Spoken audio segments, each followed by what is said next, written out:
To all, நம்ம அடுத்து நம்ம பார்க்கக்கூடிய டாபிக் வந்து 17வது பாடத்துல நுகர்வோரின் பொறுப்புகள். ப்ரீவியஸ் வீடியோல நம்ம என்ன பார்த்தோம், நுகர்வோரின் கடமைகள் என்னென்ன அப்படின்னு சொல்லி பார்த்தோம்.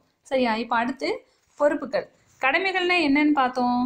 நம்ம வந்து ஒரு பொருளை வாங்குறதுக்கு முன்னாடி எப்படியெல்லாம் அந்த பொருளை பற்றி தெரிஞ்சுக்கிட்டு வாங்கணும், வாங்கும்போது நம்ம என்னெல்லாம் கவனிக்கணும், சப்போஸ் நம்ம வாங்கின பொருளை சரியானதாக இல்லாத பட்சத்தில் நம்ம எப்படி கன்சியூமர் கோர்ட்டு கண்டிப்பாக போகணும், இதெல்லாம் நம்ம பார்த்தோம். இதெல்லாம் கடமைகள் அப்படின்னு சொல்லி பார்த்தோம்.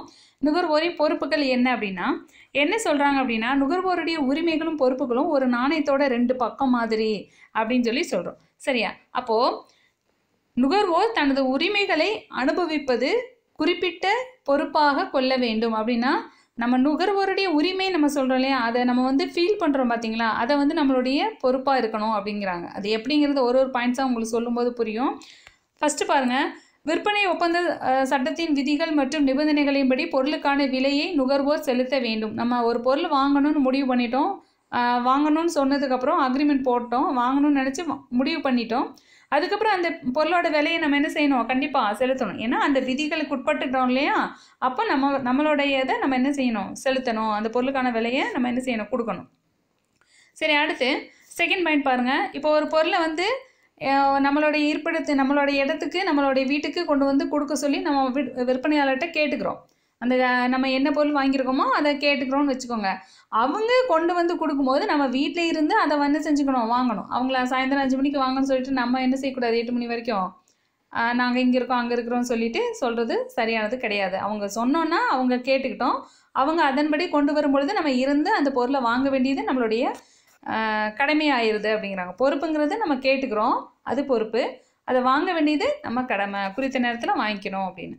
தேர்ட் பாயிண்ட்டு, ஒப்பந்த சட்டத்தின்படி குறித்த நேரத்தில் பொருட்களை நுகர்வோர் பெற்றுக்கொள்ளவில்லை என்றால் அதனால் ஏற்படும் நட்டத்திற்கு அவரே பொறுப்பார். இப்போ நம்ம மேலே ஒரு பாயிண்ட் சொன்னோம் இல்லையா, அது மாதிரி சப்போஸ் அதுக்கு மேலே நம்ம டைம் மாதிரி நம்ம வாங்குகிறோன்னு வைங்களேன், அதனால் ஏதாவது ஒரு இழப்பு அவங்களுக்கு ஏற்படுச்சுன்னா அந்த இழப்பை நம்ம தான் வந்து என்ன செய்யணும், ஈடுகட்டணும். அது நம்முடைய பொறுப்பு, நுகர்வோருடைய பொறுப்பு அப்படின்னு. நுகர்வோர் பொருட்களை பெற்றுக்கொண்டு தாமதமாக விற்பனையாளருக்கு பணம் செலுத்தினாலும், இப்போ நம்ம அந்த நேரத்திலே நம்ம கொடுத்துட்றோம்னு சொல்லி தான் நம்ம வந்து பொருளை வாங்குகிறோம்.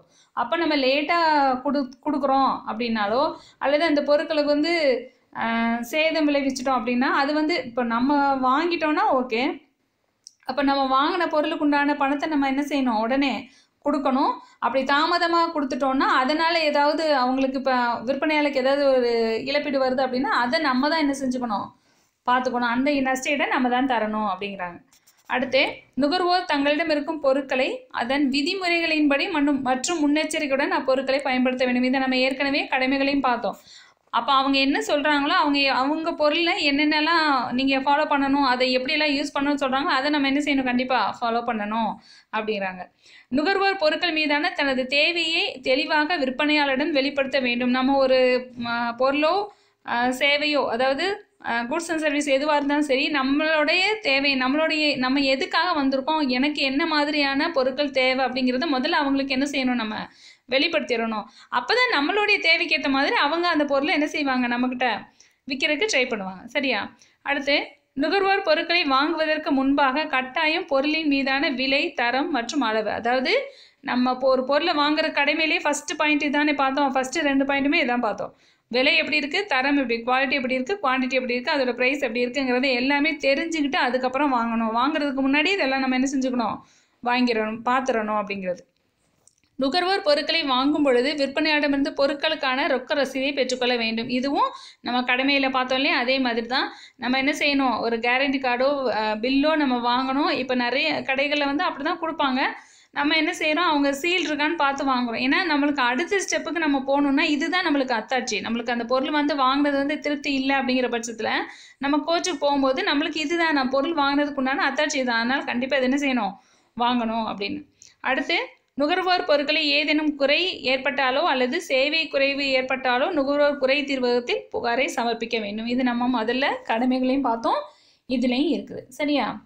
அதுக்கப்புறம் 10வது பாயிண்ட் பாருங்கள், பொருட்களின் தரத்தில் நுகர்வோர். அப்போ நம்ம சொல்கிறோம் இல்லையா, ஒரு பொருள் தரமாக இருக்கணும், தரமான பொருள் தான் நம்ம வாங்கணும் அப்படின்லாம் சொல்கிறோம் இல்லையா. அப்போது ISI அக்மார்க் முத்திரை இருக்குதா அப்படின்னு சொல்லி நம்ம பார்த்துவோம். அந்த தரத்துக்கு உண்டானது அந்த குறியீடெல்லாம் இருக்குதா அப்படிங்கிறத நம்ம பார்த்து என்ன செய்யணும், வாங்கணும் அப்படிங்கிறாங்க.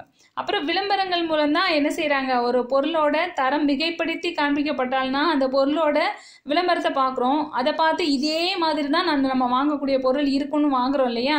அப்போ அதில் ஏதாவது குறை இருந்துச்சு அப்படின்னா நம்ம விளம்பரத்தில் பார்த்தது மாதிரியோ அல்லது அவங்க சொல்கிற மாதிரியோ அந்த பொருள் இல்லைன்னா அதை நம்ம அவங்ககிட்ட தெரிவிக்க வேண்டியது நம்மளுடைய பொறுப்பு அப்படின்னு சொல்லி சொல்கிறோம். சரி, அடுத்து நுகர்வோர் தனது உரிமைகளாக, அதாவது நுகர்வோருக்கு நம்ம உரிமைகள் நம்ம என்ன நினைக்கிறோம், நம்ம வாங்கக்கூடிய பொருள் நம்மளுக்கு பாதுகாப்பானதாக இருக்கணும், அந்த பொருளை பற்றின தகவல் வந்து கொடுத்த தகவல் வந்து உண்மையானதாக இருக்கணும் அப்படியெல்லாம் நம்ம சொல்கிறோம் இல்லையா? இப்போ நம்ம உரிமைகள் வந்து கிடைக்காத பட்சத்தில் நம்ம என்ன செய்யணும், கண்டிப்பாக கோர்ட்டுக்கு போகணும் அப்படிங்கிறாங்க. சரி, 1986 நுகர்வோர் பாதுகாப்பு சட்டத்தின்படி குறை தீர்வகத்தில் உடனே முறையிட வேண்டும் அப்படின்னு சொல்லி சொல்கிறோம். சரியா, இது வந்து பொறுப்புகள் அப்படின்னு சொல்லி சொல்கிறோம். இதில் உங்களுக்கு 5 to 6 பாயிண்ட்ஸ் மட்டும் படிச்சுக்கோங்க. சரியாப்பா?